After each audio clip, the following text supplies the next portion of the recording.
So hey you all welcome back to my YouTube channel study with Pulkit Mishra. और कैसे हो? I hope तुम सब अच्छे होगे। और आज मैं बहुत ही एक्साइटेड हूँ बिकॉज आज तुम्हारा मैं सेकेंड चैप्टर करवाने वाला हूँ फिजिक्स का। ठीक है, देखो ऑलरेडी मैंने तुम्हें बताया था कि मैं अगर साइंस का कोई भी थीम हो, ठीक है, साइंस का अगर कोई भी पार्ट हो, केमिस्ट्री फिजिक्स या बायोलॉजी, मुझे पढ़ाते हुए बहुत अच्छा लगता है, इंटरेस्ट आता है। ठीक है, और डेफिनेटली गाइस तुम लोगों को भी काफ़ी अच्छा लगेगा, हाँ, अगर तुम पढ़ोगे, क्योंकि ये चैप्टर मोशन चैप्टर से काफ़ी इजी लगेगा तुम्हें, क्योंकि तुम लोगों ने ऑलरेडी मोशन के बारे में पढ़ रखा है। लेकिन कुछ इसमें कॉन्सेप्ट ऐसे होंगे जैसे इनर्शिया हो गया, मोमेंटम हो गया, जो तुम्हें थोड़े से नए नए लगेंगे और जो तुमने आज तक नहीं पढ़े होंगे, तो वो हमारे लिए नए होंगे लेकिन इजी काफ़ी होंगे। ठीक है, अब सेकेंड थिंग सुनो कि ऑलरेडी मैंने तुम्हारे केमिस्ट्री का सेकेंड लेक्चर इस matter around the pure complete करा दिया है, वो भी कुछ पार्ट्स में है। ठीक है, तो ये जो चैप्टर है ये चैप्टर बेसिस में नहीं रहेगा, ये पार्ट्स बेसिस में भी नहीं रहेगा, ये टॉपिक बेसिस में रहेगा। ठीक है, जैसे आज मैं क्या करूँगा, आज मैं तुम्हारे इंट्रो करवाऊँगा। ठीक है, और इंट्रो करवाने के बाद अगर मुझे ज़रूरत लगती है कि आज मतलब एक टॉपिक कंप्लीट जल्दी हो जाता है तो मैं बैलेंस्ड और अनबैलेंस्ड फोर्स भी करवा दूंगा। ठीक है, मतलब force and laws of motion का इंट्रो कराऊंगा। ठीक है, और इसके पार्ट्स भी करा दूंगा। ठीक है, फिर नेक्स्ट पार्ट में तुम्हारे लॉज ऑफ मोशन आएंगे। ठीक है, चलो, so our chapter is chapter 9, right, which is force and laws of motion. Okay, देखो अब तुम लोगों को पता होगा मोशन के बारे में, ऑलरेडी तुम समझ चुके हो, राइट। लॉस तो जानते ही हो, लॉस में बताना क्या है। ठीक है, फोर्स, फोर्स न्यू वर्ड आया तुम्हारे लिए, और न्यू वर्ड भी नहीं है क्योंकि तुम लोग तो ये पहले से पढ़ते हुए आए हो। फोर्स है क्या? फोर्स है क्या? जब कोई रेस्ट में चीज़ है उसको तुम मूव में कर दो, वो फोर्स हुआ। जब कोई मूविंग चीज़ है उसको तुम रेस्ट में कर दो, दैट इज फोर्स है। जब कोई रेस्ट में चीज़ है उसको मूव में कर दो तो फोर्स हो रहा है, यहाँ पर फोर्स अप्लाई हो रहा है। ठीक है, और जब कोई मूविंग चीज है उसको तुम रेस्ट में कर दो तो यहाँ पे फोर्स अप्लाई हो रहा है। कहने का ये काम है, कहने का ये मीनिंग है कि a push or pull of anything, okay, that change its state of motion is known as force. ये मैंने तुम्हें पहले बता दिया है। ठीक है, लेकिन ये तुम्हारा काफी बात में आएगा कि अगर कोई भी चीज को हम धक्का दे रहे हैं, खींच रहे हैं, ठीक है, और जिससे बदलाव क्या हो रहा है कि उसके स्टेट ऑफ मोशन में, मतलब अगर वो रेस्ट है तो रेस्ट से वो मोशन में हो रही है, मोशन में है तो एक तरीके से वो रेस्ट में प्रोवाइड हो रही है। ठीक है, रेस्ट में हो जा रही है। इसी को हम लोग क्या कहते हैं, व्हाट कहते हैं, हम लोग इसी को कहते हैं फोर्स। फॉर एग्जाम्पल, अपनी डेली मर्रा की जितनी भी एक्टिविटीज़ है वो सब तुम फोर्स के द्वारा कर पाते हो। फॉर एग्जाम्पल, तुम मोबाइल चला रहे हो, ठीक है, मोबाइल में भी तुम्हारा कुछ फोर्स लग रहा है। ठीक है, तुम कुछ टाइप वगैरह कर रहे हो, तुम्हारा कुछ पुश लग रहा है ना, फोर्स लग रहा है। ओके, ऐसे ही तुम बैग उठाते हो तो बैग में तुम्हारा मस्कुलर फोर्स लग रहा है। ठीक है, बिकॉज तुम मसल से उठा रहे हो ना, तुम अपना हाथ का उपयोग कर रहे हो जिसमें तुम्हारा मसल्स का यूज़ हो रहा है ना। ऐसे ही तुम चल रहे हो, ठीक है, तुम्हारा मस्कुलर यूज़ हो रहा है ना, मस्कुलर फोर्स इसमें अप्लाई हो रहा है। मतलब डेली लाइफ की जितनी भी एक्टिविटी होती हैं तो with the help of force we can do that. Force की वजह से ही हम इन चीज़ों को कर पाते हैं। ठीक है, ये मैंने तुम्हें पहले बता दिया फोर्स के बारे में, लेकिन इसमें बाद में है। ठीक है, तो यार सस्पेंस में क्रिएट रहने नहीं देता हूँ, I am really sorry for that. चलो यार पढ़ते हैं। तो कहता है in the previous chapter we describe the motion of the object along a straight line in term of its position. ठीक है, हम लोगों ने पहले चैप्टर में क्या पढ़ा था कि एक मोशन जो कि स्ट्रेट लाइन में टर्म हो रहा है, और कुछ पार्ट पढ़ा था सर्कुलर मोशन का भी। ठीक है, so velocity and acceleration, velocity के बारे में पढ़ा था, एक्सेलरेशन के बारे में पढ़ा था। We saw that such a motion can be uniform और नॉन यूनिफॉर्म। हमने ये भी देखा था कि वो मोशन यूनिफॉर्म भी हो सकता है और नॉन यूनिफॉर्म भी हो सकता है।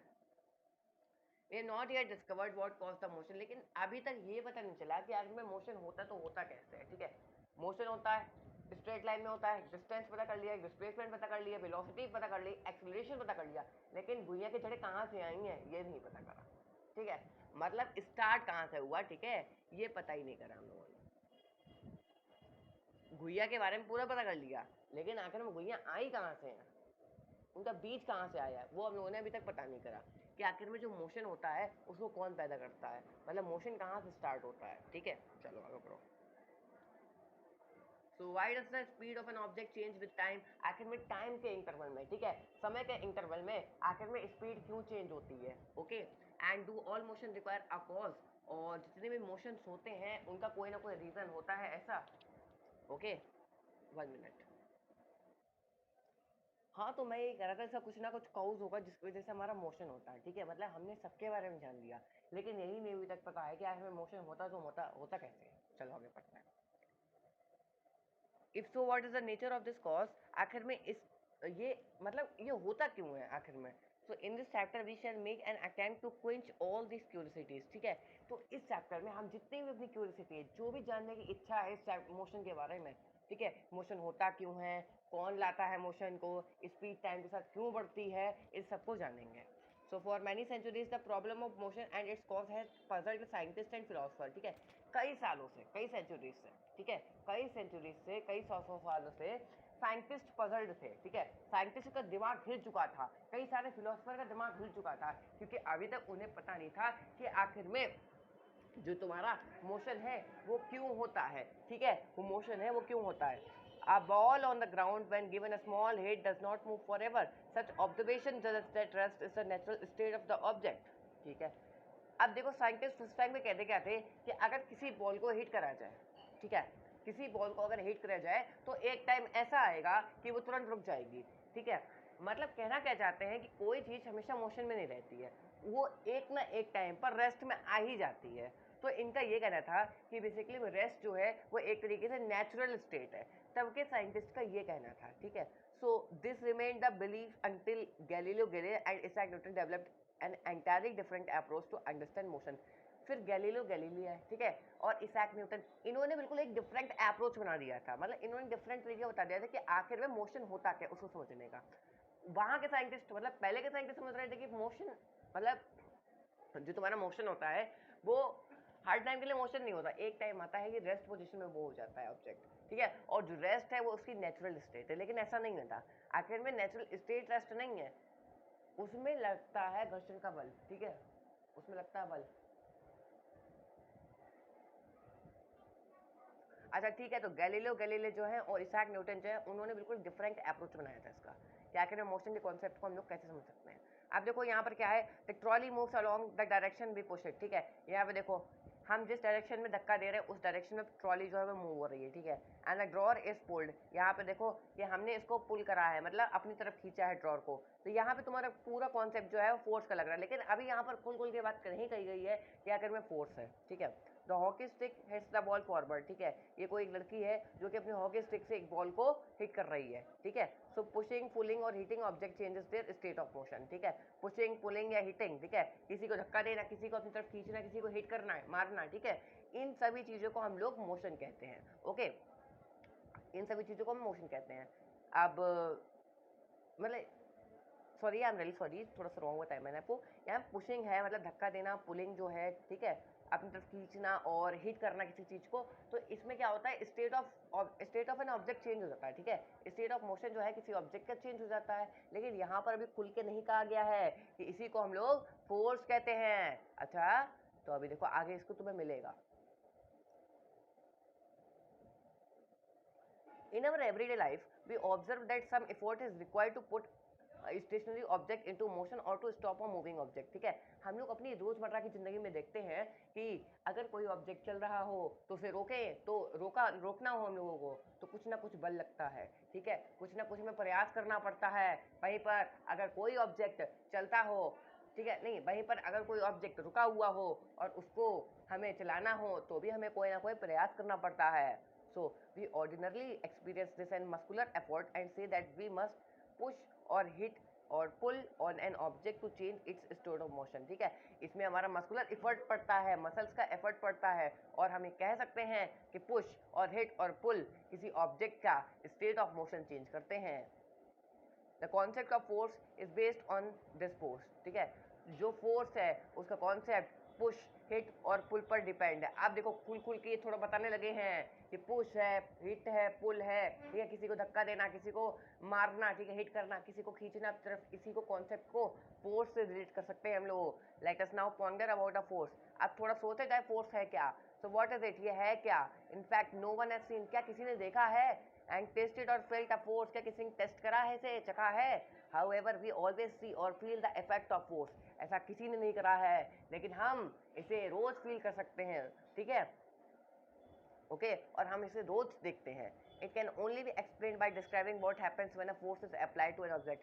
ये तब बताया जा सकता है जब ये अप्लाइड होता है किसी ऑब्जेक्ट पर। Pushing, hitting and pulling of object we are always of bringing object in motion. ठीक है, किसी को धक्का देना, किसी को अपनी तरफ खींचना, किसी को मारना, ये सब किसी के स्टेट ऑफ मोशन को चेंज करते हैं। ठीक है, and they move because we make a force act on them.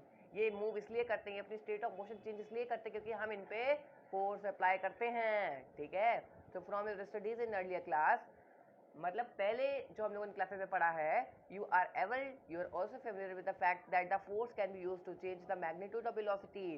कि जो फोर्स है वो मैग्नीट्यूड वेलोसिटी का मतलब वेलोसिटी है, सॉरी स्पीड चल रही, एक वेलोसिटी मतलब एक पर्टिकुलर डायरेक्शन में तुम्हारा कोई ऑब्जेक्ट चल रहा है गिवन स्पीड पर। ठीक है, इसी को वेलोसिटी कहते हैं। वेक्टर क्वांटिटी होती है। ओके, तो उसके मैग्नीट्यूड को भी हमारा फोर्स चेंज कर सकता है। फॉर एग्जाम्पल, अभी एक कार है, वो 10 मीटर पर सेकेंड की रफ्तार से चल रही है, मान लो। ठीक है, जस्ट अज्यूम अगर कोई कार है यहाँ पर जो 10 मीटर पर सेकेंड की रफ्तार से चल रही है, इस पर हम लोगों ने थोड़ा फोर्स अप्लाई करा, धक्का दिया कार को। ठीक है, हिट कर दिया कार को। ठीक है, तो अब ये चलने लगे 20 मीटर पर सेकेंड की रफ्तार से। इससे हम क्या कह सकते हैं कि जो फोर्स होता है, उसे फोर्स से हम लोग किसी वेलोसिटी के मैग्नीट्यूड को भी चेंज कर सकते हैं। ठीक है,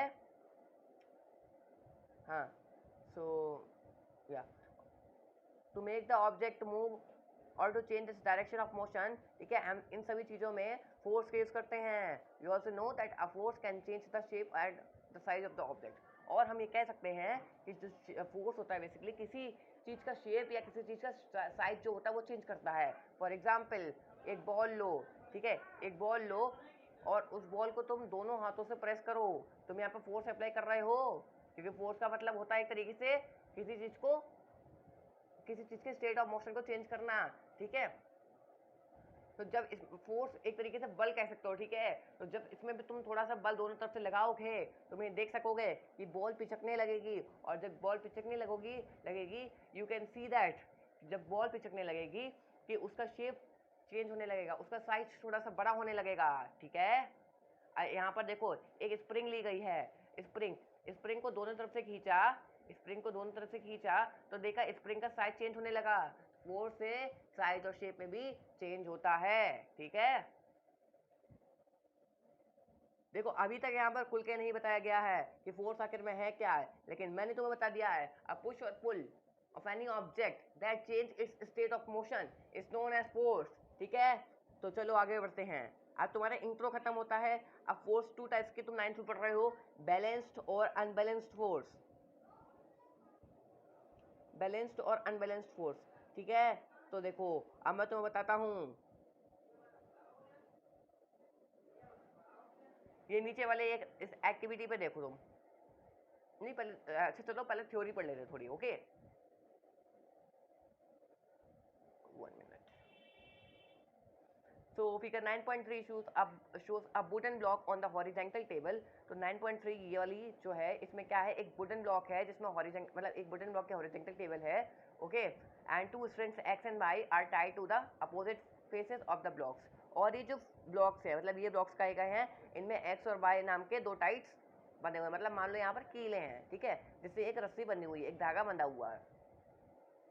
ठीक है, और if we apply a force by applying the string X. ठीक है, देखो यहाँ पर क्या एप्रेक्टिस इन्होंने करा है कि एक इन्होंने टेबल ली है, बीच में एक इन्होंने एक वुडन बॉक्स लिया है। वुडन बॉक्स जो है उसको दोनों तरफ से बांध दिया है, एक्स और वाई नाम दे दिया है उस साइड को।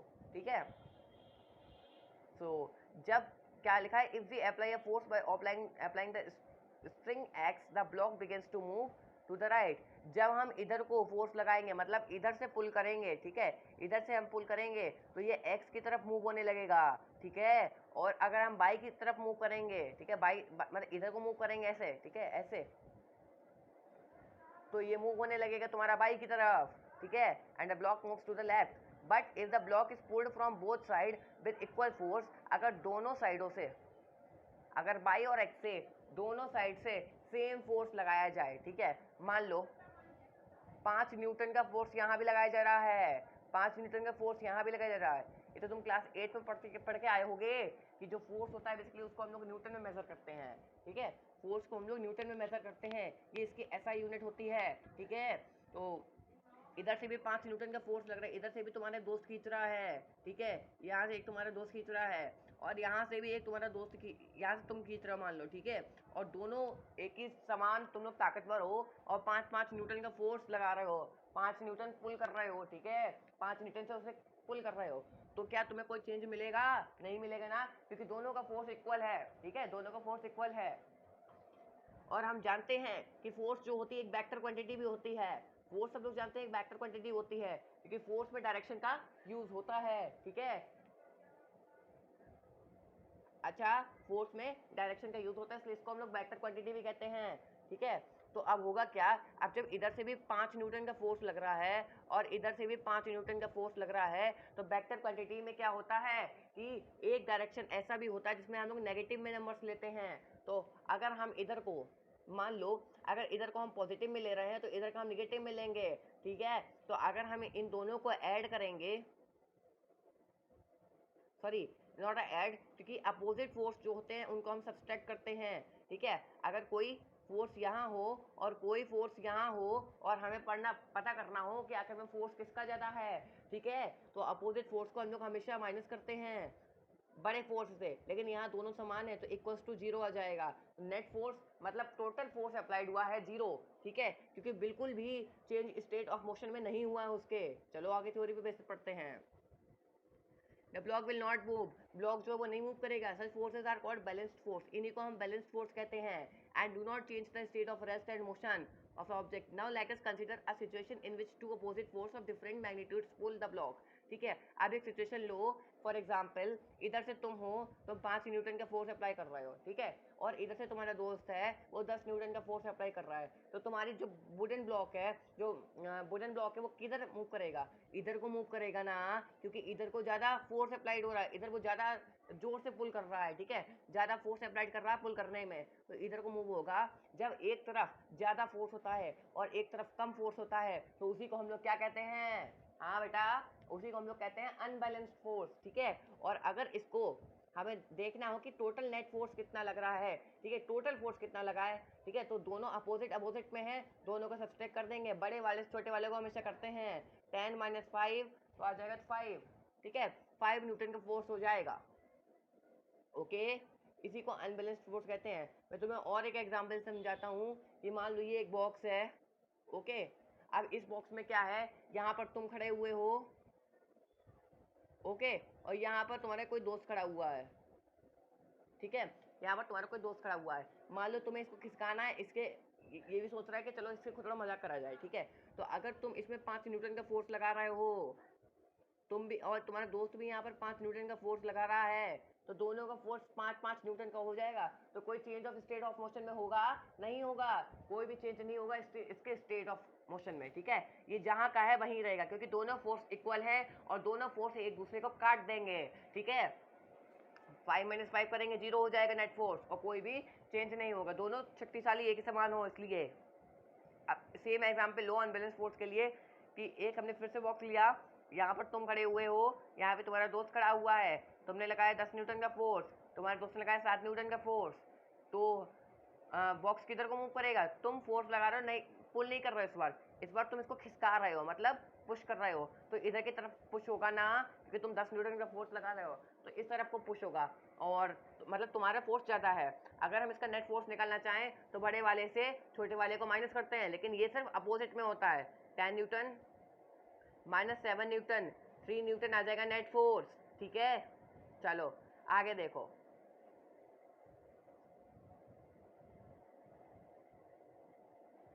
इन this case the block would begin to move in the direction of the greater force, ठीक है, जहां पर ग्रेटर फोर्स, जहां पर ज्यादा फोर्स लग रहा होगा उस वाली डायरेक्शन में ये मूव करेगा। Thus the two forces are not balanced and unbalanced force, इसलिए जो दोनों फोर्स हैं वो बैलेंस्ड नहीं है, ठीक है, अनबैलेंस्ड फोर्स है, ठीक है। X in direction and block moves, और जिससे क्या होगा, जो डायरेक्शन मतलब डायरेक्शन एक डायरेक्शन में ब्लॉक मूव करेगा and this suggests that an unbalanced force acting on the object bring in its state of motion. इससे क्या पता चलता है कि जो अनबैलेंस्ड फोर्स होता है वो किसी स्टेट ऑफ मोशन को चेंज करने के लिए यूज करा जाता है। बैलेंस फोर्स से कभी भी स्टेट ऑफ मोशन नहीं चेंज होता है। बैलेंस फोर्स से तुम, अगर कोई बैलेंस फोर्स है तो तुम किसी भी चीज का शेप या किसी भी चीज का साइज तो चेंज कर सकते हो, ठीक है। फॉर एग्जाम्पल एक सोफ्टी का गद्दा है, काफी मुलायम गद्दा है, ठीक है। तुम्हारा दोस्त इधर से 5 न्यूटन का फोर्स लगा रहा है, तुम्हारा दोस्त यहाँ से 5 न्यूटन का फोर्स लगा था, और तुम भी यहाँ से नीचे से 5 न्यूटन का फोर्स लगा रहे हो, तो ये पिचकने लगेगा गद्दा, इसका शेप चेंज होने लगा, ठीक है। ओके, अच्छा आगे देखो। So two forces acting on wooden block, की देख लिया हम लोगों ने। And what happens when some children try to push a box on a rough floor if they push the, ठीक है। आखिर में क्या होगा कि अगर एक रफ बॉक्स है, ठीक है, sorry not a rough box, अगर एक क्या है push, what happens when some children try to push a box, ठीक है। अगर एक बॉक्स है, हैवी बॉक्स है, और उसको लोग धक्का दे रहे हैं, मतलब उसको अगर पुश करना चाहें तो क्या होगा, ठीक है, एक रफ फ्लोर पे, if they push the box with small force, अगर वो कम फोर्स लगाएंगे, the box does not move because of friction acting in a direction, ठीक है। यहाँ पे देखो ये दो लोग हैं, एक बॉक्स है और रफ फ्लोर है, ठीक है। तो ये अगर कम फोर्स लगाएंगे, ठीक है, जितना ये स्लोप ज़्यादा होगा ये चीज़, उतना मान लो यहाँ पर फोर्स ज़्यादा लग रहा है, क्योंकि यहाँ पे ये चीज़ ना, तो ये चीज़ जितनी ज़्यादा होगी उतना फोर्स यहाँ पर गिवन है, मतलब एक तरीके से तुम्हें ट्रिक से बताया गया है कि ये लोग जो है इतना फोर्स लगा रहे हैं और इतना। तो यहाँ देख सकते हो ये दोनों एरो जो है वो इक्वल है, मतलब ये इक्वल फोर्स लगा रहे हैं और इक्वल फोर्स ये भी लगा रहा है फ्रिक्शन, तो ये बैलेंस्ड फोर्स हो जाएगा, तो कोई भी स्टेट ऑफ मोशन में चेंज नहीं होगा, ठीक है। यहाँ पे ये थोड़ा ज़्यादा फोर्स लगाते हैं तो फ्रिक्शनल फोर्स भी उतना ही फोर्स लगाता है, ठीक है। जो तुम्हारा फ्रिक्शनल फोर्स होता है ना, नीचे से आता है फ्रिक्शन फोर्स, जानते होगे कि एक ऐसा फोर्स जो कि हमारे मोशन को अपोज करता है, ठीक है, जो कि हमारे नॉर्मल फोर्स को अपोज करता है, और जिसकी वजह से हमारी बॉल अगर चलती फिरती है तो वो रुक जाती है, और हम चलते हैं तो रुक जाते हैं, हम अगर साइकिल में अगर ब्रेक डालते हैं तो साइकिल भी हमारी रुक जाती है, उसी को हम लोग फ्रिक्शन कहते हैं। तो यहाँ पर देखो इक्वल फोर्स, यहाँ पे इन दोनों बच्चों ने जितना फोर्स लगाया है उतना ही फोर्स फ्रिक्शन फोर्स ने लगाया है, तो ये भी कैंसिल आउट होगा, ठीक है।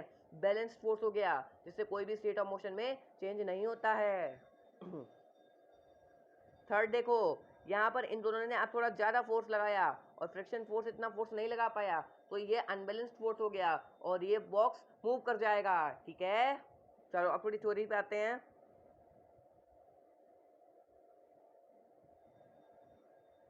So the box does not move because of friction acting in a direction opposite to push.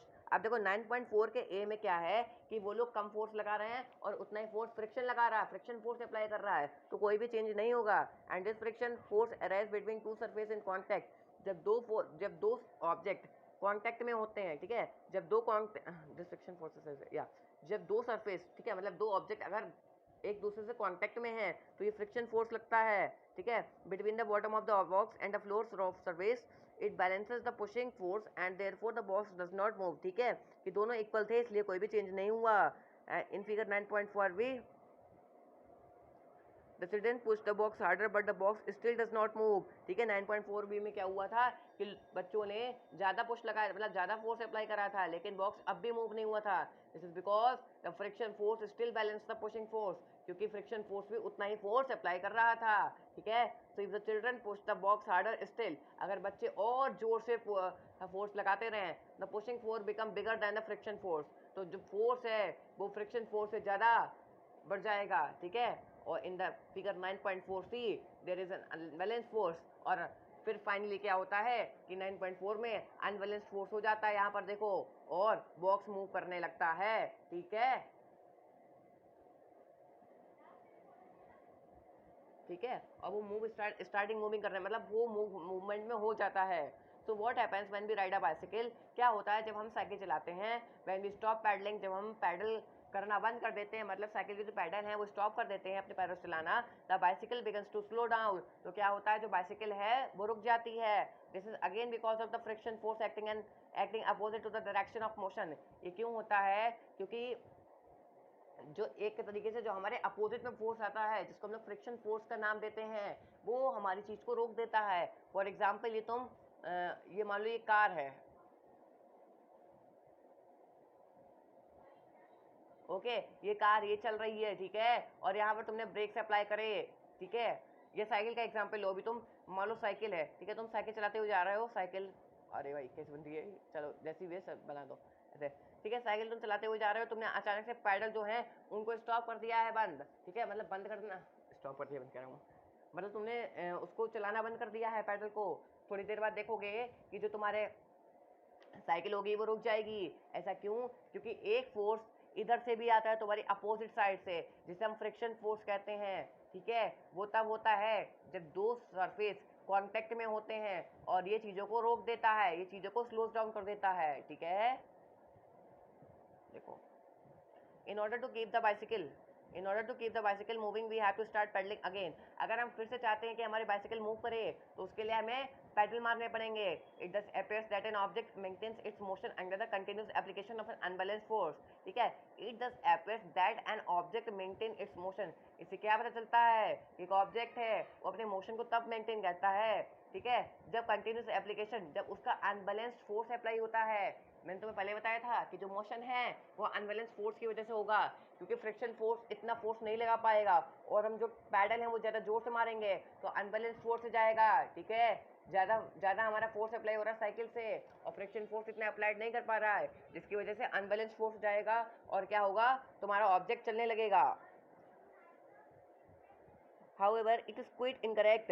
An object, लेकिन इसको हम लोग गलत भी कह सकते हैं। An object moves with a uniform velocity when the force pushing force and acting on the object. An object moves with a uniform velocity when the force pushing force and frictional force acting on the object are balanced and there is no net external force. An object moves with a uniform velocity when the force acting on the object are balanced and there is no external force। ठीक है, एक object तब भी move करेगा जब उसमें external force नहीं लगेगा। And if an unbalanced force is applied on the object there will a change either in its speed और इन द डायरेक्शन। जब हम लोग अनबैलेंस फोर्स का यूज़ करेंगे तो उसकी स्पीड और डायरेक्शन में भी चेंज होगा, ठीक है। Thus to accelerate the motion of the object and unbalanced force is required. इसीलिए अगर मोशन को एक्सीलरेट करवाना है, ठीक है, अगर कोई भी चीज़ को चलाना है तो उसके लिए एक्सीलरेशन करवाने के लिए, मोशन करवाने के लिए, डायरेक्शन को चेंज करने के लिए हम लोगों को अनबैलेंस फोर्स का रिक्वायर्ड होता है। And a change in its speed would continue as long as the unbalance force is applied. और उसकी स्पीड में तब तक चेंज होता रहेगा जब तक अनबैलेंस फोर्स उसमें अप्लाई होता रहेगा। इफ